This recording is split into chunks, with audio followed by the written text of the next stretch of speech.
Dear viewers, नमस्कार।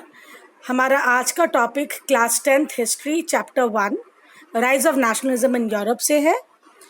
And in this topic the tutorial includes topic introduction, mind maps, NCERT content in forms of question and answer and MCQs. So आज के इस video में मैंने क्या क्या include करा है। The age of revolutions 1830 to 1848, number 2 1848 the revolution of the liberals, and third the making of Germany and Italy, that is German unification and Italian unification, right? So students, in my last two videos, that is part 1 and part 2 of nationalism in Europe, जो कि NCERT page 3 to 16 cover करता है, मैं उसका briefly sum up quickly आपको देना चाहती हूँ so that you understand the third part in a better way. Okay, so first video में हमने क्या देखा था। फेडरिक सेरू जो कि एक फ्रेंच आर्टिस्ट है और उसका ड्रीम है world wide Republic of social republics, ये हमने डिस्कस किया, राइट, जो कि 1848 में है। Okay, after that we have discuss कि we are again come back to a point where in we are discussing French revolution.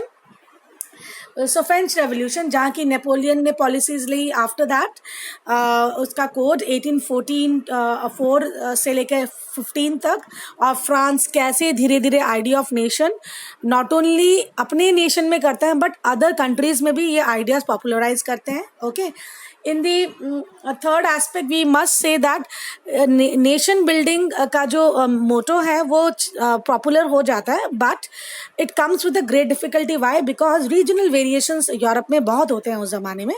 सो काफ़ी सारे रीजनल वेरिएशंस हैं जो कि मैंने डिस्कस करा है, और उसके रीजनल वेरिएशंस के बावजूद खूब सारे क्लासेस भी इन्वॉल्व हैं जो कि मोनार्की रूल को पसंद करते हैं और नेशनलिज्म को पसंद नहीं करते हैं। सो वो कौन सी क्लासेस हैं? एरिस्टोक्रेटिक क्लास और द मोनार्क इटसेल्फ, एंड जो लिबरलिज्म चाहते हैं या नेशनलिज्म को अपहोल्ड करना चाहते हैं वो है new middle classes which are present in Europe. और ये क्यों इंक्रीज करता है? Because of industrial revolution, right. उसके बाद आप देखेंगे कि ये देखिए aristocratic class and the middle class, and because of industrial revolution they form a middle class, right. अब मिडिल क्लास ही यही मिडिल क्लास है जो आइडियाज ऑफ लिबरलिज्म पॉपुलराइज करती है, और इस लिबरलिज्म में पॉलिटिकल एस्पेक्ट है, सोशल है, इकोनॉमिक है, सब एस्पेक्ट मैंने वीडियो में डिस्कस किया है। एंड यही इकोनॉमिक लिबरलिज्म जो है जो ज़ोल्वरिन बनता है आगे चल के कस्टम्स यूनियन 1834, ये भी मैंने डिस्कस किया है, right. So and after that again NCERT comes back to the era of 1815। कभी वो 1834 में जंप कर रहे हैं, फिर अब दोबारा 1815 में आ रहा है, तो you really need to understand the time line. So जब 1815 और 30 की बात करते हैं तो कंजर्वेटिव रिजीम्स है। कंजर्वेटिज्म का मतलब क्या है कि it's rule of monarch and their as old autocracy, ठीक है। और ये वापस आ जाते हैं after the defeat of Napoleon in battle of Waterloo. Britain, France, Prussia, Austria, ये सारे नेपोलियन को हरा देते हैं और उनके नेपोलियन के जितने भी टेरिटरीज हैं आपस में बांट लेते हैं इन कांग्रेस ऑफ वियना। एंड उसके बाद पूरे यूरोप में मैक्सिमम एरियाज में मोनार्की दोबारा से वापस आ जाती है, राइट। एंड इसके चलते secret societies, French secret societies होती हैं, और रेवोल्यूशन दोबारा से स्टार्ट होता है, but not immediately, but it's a gradual process. So एजर रेवोल्यूशन में क्या याद रखना है कि फ्रांस में हुआ है, ग्रीस, बेल्जियम, पोलैंड, जर्मनी, इन सब एरियाज में हुए हैं आपके, राइट। उसके बाद और फिर स्कॉलर्स ये भी कह रहे हैं कि क्या आपको लगता है क्या रेवोल्यूशन लाना बहुत इजी था? तो फिर उसका आंसर ये है कि नहीं, बहुत सारे अदर एरियाज भी हैं जो कि रेवोल्यूशन को हेल्प करते हैं। One is romantic imagination, other is hunger, hardship and poverty in the entire Europe, and Silesian weavers uprising in 1845, which also contributed to the age of revolutions of 1830 से लेकर 48 and उसके बाद भी, right. So let's quickly start the mind map. आज हम इस video में क्या डिस्कस करने वाले हैं? हम इस वीडियो में रेवोल्यूशन ऑफ फ्रांस, उसका इम्पैक्ट देखने वाले हैं कि 1830 में पहले वो कॉन्स्टिट्यूशनल मोनार्क बना, उसके बाद रिपब्लिक बना। आफ्टर दैट हम क्या देखने वाले हैं कि फ्रांस में जब लिबरल्स, स्टूडेंट्स, लिबरल्स का मतलब क्या है? लिबरल्स का मतलब a group of people who are professionals, professors, artisans class, the industrial workers, then teachers, clerks, all will come under liberals, and their demand is to create a nation state. Okay, so ये सारे उनके demands रखते हैं. And further हम ये देखते हैं कि फ्रांस में अगर 1830 में रेवोल्यूशन होता है, अगेन इन 1848 में होता है, इसका मतलब ये नहीं है कि सिर्फ फ्रांस तक लिमिटेड रहता है. It is there in other states also. So, and they all other states like Greece, like Germany, like Italy, they all want a constitution, freedom of press and association, right. अब इसी liberal idea को आगे बढ़ाते हुए हम दो countries का example लेंगे. एक है जर्मनी और दूसरा है इटली. सो जर्मनी जो आज के प्रेजेंट जर्मनी है वो यूनाइट हुआ 1871 में as a nation, and Italy unite हुआ एज अ नेशन इन 1861. और ये लिबरल्स का कंटिन्यूअस डिमांड है, उनका रेवोल्यूशन है, which made it possible the unification of Germany and Italy. So unification of Germany again हम देखेंगे कि मिडिल क्लास इज रिस्पॉन्सिबल. फिर वो फ्रैंकफर्ट पार्लियामेंट क्रिएट करते हैं, असेंबली क्रिएट करते हैं, जो कि आउटराइटली रिजेक्ट कर देते हैं फ्रेडरिक विलियम, क्योंकि उनको मोनार्की पसंद थी, राइट. एंड उसके बाद हम देखते हैं कि ऑटो वन बिस्मार्क और उसका जो नेक्स्ट राजा होते हैं that is Kaiser William one, he takes an initiative to unite Germany, right. और इटली स्टूडेंट्स देख लेते हैं कि इटली में क्या होता है, कि इटली में आपको याद रखना पड़ेगा कि 7 स्टेट्स में डिवाइडेड था. एंड मज़ीनी का क्या रोल है इसमें, फिर हम देखेंगे कि कवूर का क्या रोल है, विक्टर इमानुएल II का क्या रोल है. ओके फिर हम ये देख लेंगे कि गैरीबाल्डी का क्या रोल है. सो माइंड में आपने बेसिकली याद रखना है कि फ्रेंच रेवोल्यूशन 1830 एंड 48 वो फर्दर क्या चाहते हैं, लिबरल्स फर्दर क्या चाहते हैं. और लिबरल्स सिर्फ फ्रांस तक लिमिटेड नहीं है, जर्मनी और इटालियन यूनिफिकेशन करवा के ही मानते हैं. Okay so let's get started with the first question. What do you mean by the revolution of the liberals and the political economic social idea supported by the liberals. इसका मतलब liberals जो France से शुरू हुआ उनका पहले outcome देख लेते हैं कि it led to the establishment of republic. मतलब पहले आपको याद होगा 1830 में क्या बने थे, लुई फिलिप कॉन्स्टिट्यूशनल मोनार्क, है ना. और 1848 में क्या होता है, सीधा रिपब्लिक बन जाता है. अब वो कॉन्स्टिट्यूशनल मोनार्क भी नहीं रहते हैं, right. So abdication of monarch होता है, मतलब ही resigns from the post of monarchy. फिर एक यूनिवर्सल मेल सफरेज आता है, सबको मेल को राइट ऑफ फ्रीडम वोट दिया जाता है, not to woman, not to woman. So ये आपको याद रखना है, ठीक है. उसके बाद काफ़ी एरियाज जो हैं दे नेशन स्टेट एग्जिस्ट करते हैं, और काफ़ी लोग मिडिल क्लासेस क्या चाहते हैं, they want that constitutionalism with unification, वो भी फर्दर अपने नेशंस बनाना चाहते हैं. तो ये देखिए ये मैप में ये बहुत सारे एम्पायर्स हैं, these are all empires which will gradually become nations. और नेशंस में आपकी बुक में ब्रिटेन भी है, जर्मनी भी है और इटली भी है, और ये ज़्यादा डिटेल में आपको डिस्कस किया गया है, राइट. और जैसे ही नेशन बन जाते तो उनके फर्दर डिमांड क्या होते हैं कि now they want a constitution, they want freedom of press, okay, no more monarchy, freedom of associations, okay. And so these were the demands. Now the second question is, look at the freedom of association.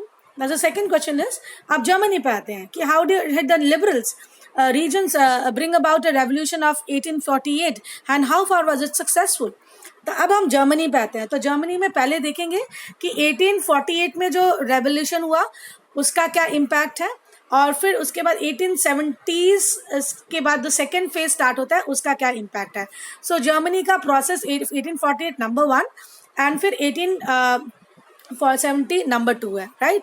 सो तो 1848 में generally learners क्या करते हैं, 1848 में वो सारे जितने भी प्रोफेशनल्स हैं, बिजनेसमैन हैं, प्रॉस्परस आर्टिजन्स हैं, ये सब मिलके वोट करते हैं. ये सारे मिडिल क्लास हैं, ये वोट करते हैं for national assembly.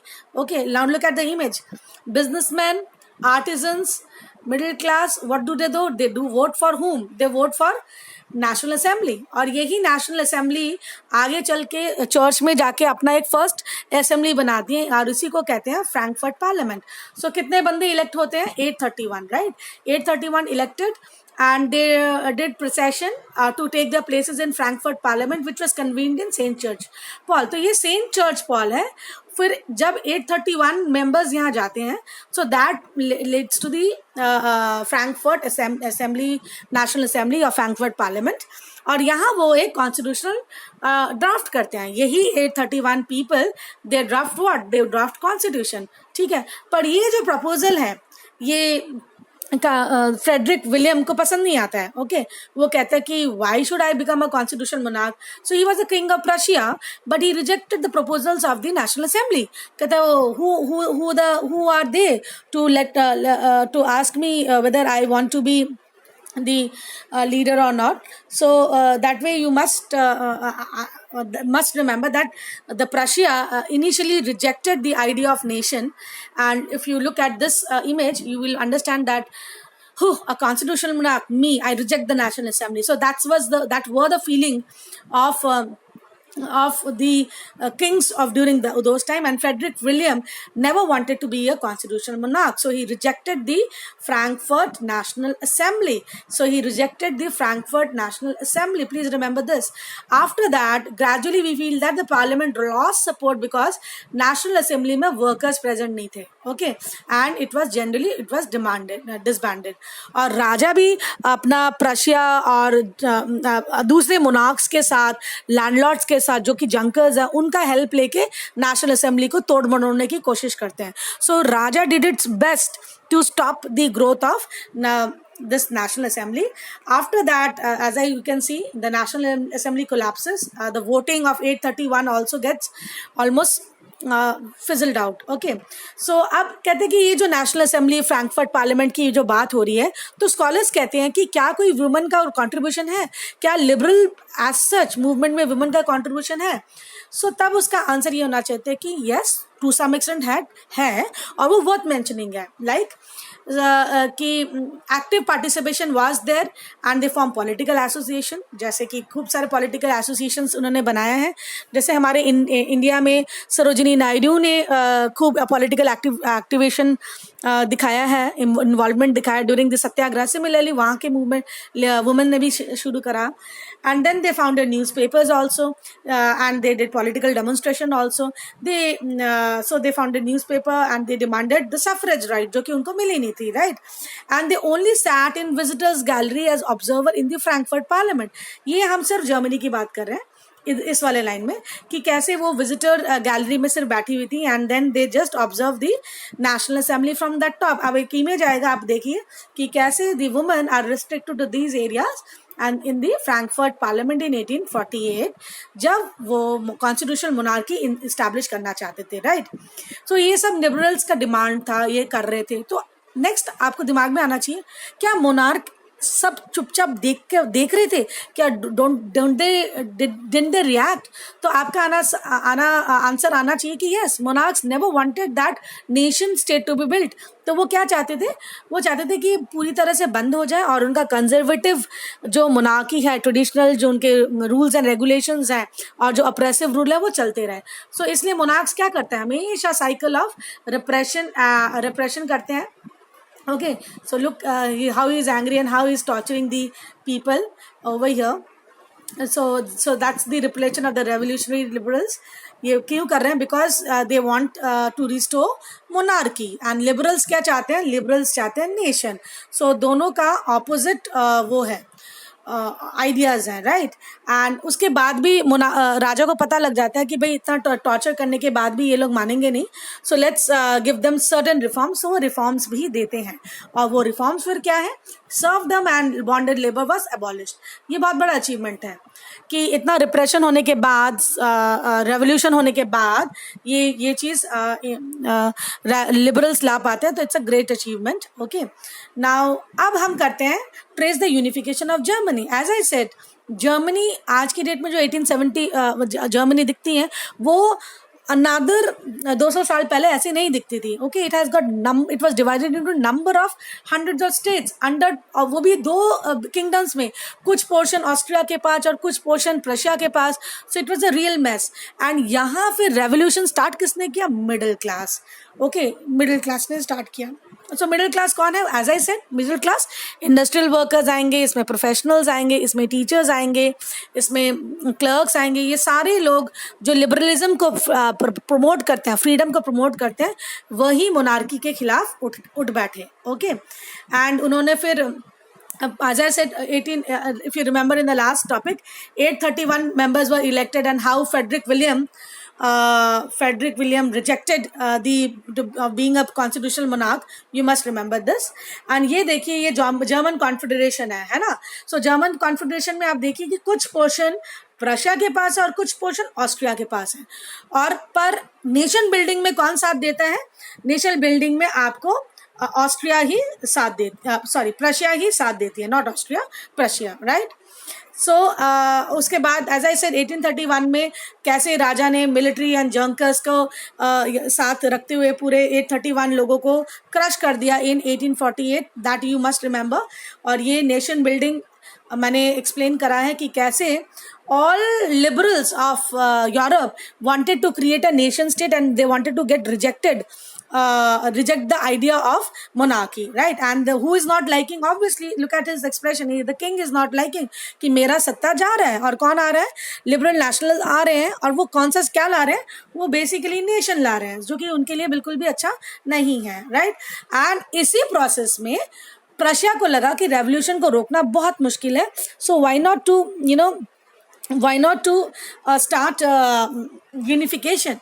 So Prussia again after 15-16 years after 1848 के बाद जब फ्रेडरिक विलियम 4 चले जाते हैं, उसके बाद auto von Bismarck under Kaizer William 1 ये लोग प्रशिया का जर्मनी का यूनिफिकेशन करते हैं with the help of Prussian military and support and bureaucracy. Please remember this. So Otto von Bismarck, Kaiser William I and Prussian military, they created German unification. Okay, अब German unification होता कैसे? अब just images देखिए, आपको समझ में आ जाएगा. ये जर्मनी थी आज से 200 साल पहले, जहाँ की प्रशिया कभी कभार ज़्यादा डोमिनेट करती थी. उसके बाद जर्मन कॉन्फेडरेशन नेपोलियन ने ख़त्म कर दी थी. फिर दोबारा 1815 में कंजर्वेटिव्स ने वापस ले आए 39 कॉन्फेडरेशन, जो कि ऑस्ट्रिया और प्रशिया का पार्ट है. और यहीं फिर ज़ोल्वेरेन आता है, फिर रिमेंबर 1834 में. उसके बाद क्या होता है जर्मनी में? रेवोल्यूशंस ऑफ द लिबरल्स होता है. Okay, revolutions of the liberals. Liberals कौन है? वही मिडिल क्लास. वो क्या चाहते हैं? उनका डिमांड आपको याद रखना है, नेशन बिल्डिंग. ओके, क्या वो सक्सेसफुल होते हैं 1848 में? तब आपका आंसर होगा नो, वो बिल्कुल सक्सेसफुल नहीं होते. तो वो सक्सेसफुल कब होते हैं? इन 1871. ओके, सो फ्रैंकफर्ट पार्लियामेंट असेंबली बिल्कुल भी खत्म हो जाती है 1848 में. और जब विलियम आता है, विलियम 1 और ऑटो वन बिस्मार्क, वो जर्मनी का यूनाइट करते हैं. So let us see, they fought 3 wars over 7 years. सो कुछ बिस्मार्क 3 लड़ाइयाँ लड़ते हैं, एक ऑस्ट्रिया के साथ क्योंकि आधे जर्मन वहाँ भी थे, एक डेनमार्क के साथ, एक फ्रांस के साथ.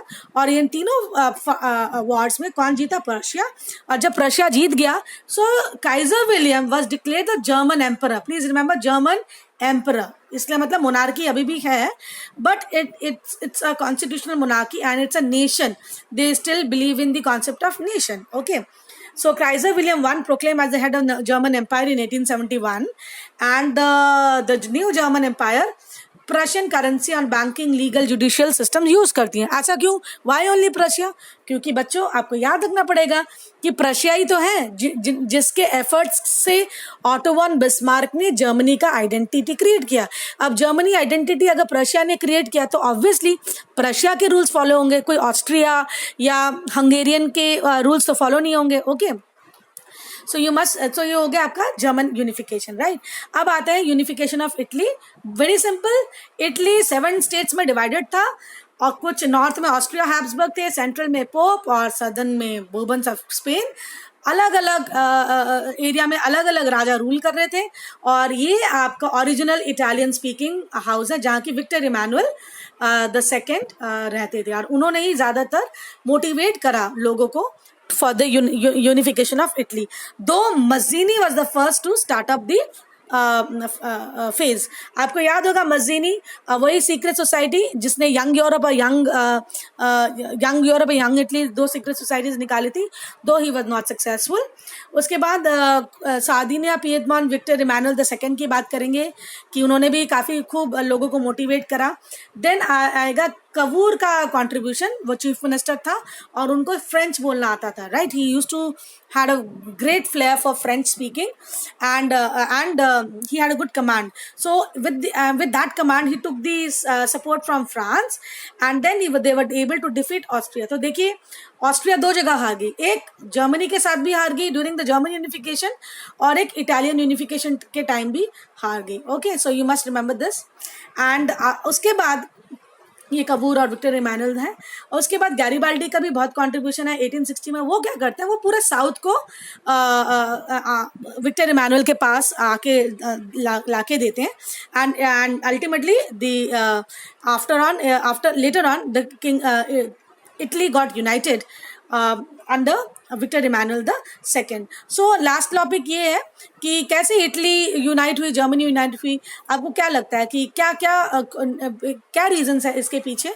कि कहते हैं कि कंट्रीब्यूशन ऑफ फ्रेंच रिवॉल्यूशनरीज तो है ही है, जो कि ये इन सब कंट्रीज में अपना दबदबा हेजेमनी बना के रखता है.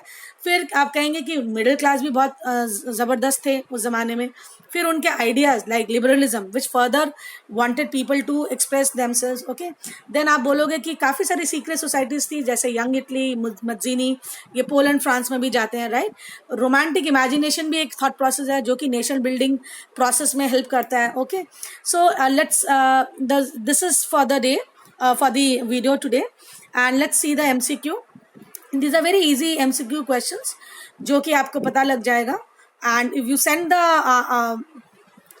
answers on my email ID, I'll be glad to check them and tell you the correct answers as well. So dear viewers, if you really like my tutorial, then please like, share and subscribe so that I'm motivated to come up with more series of video in future. Thank you so much.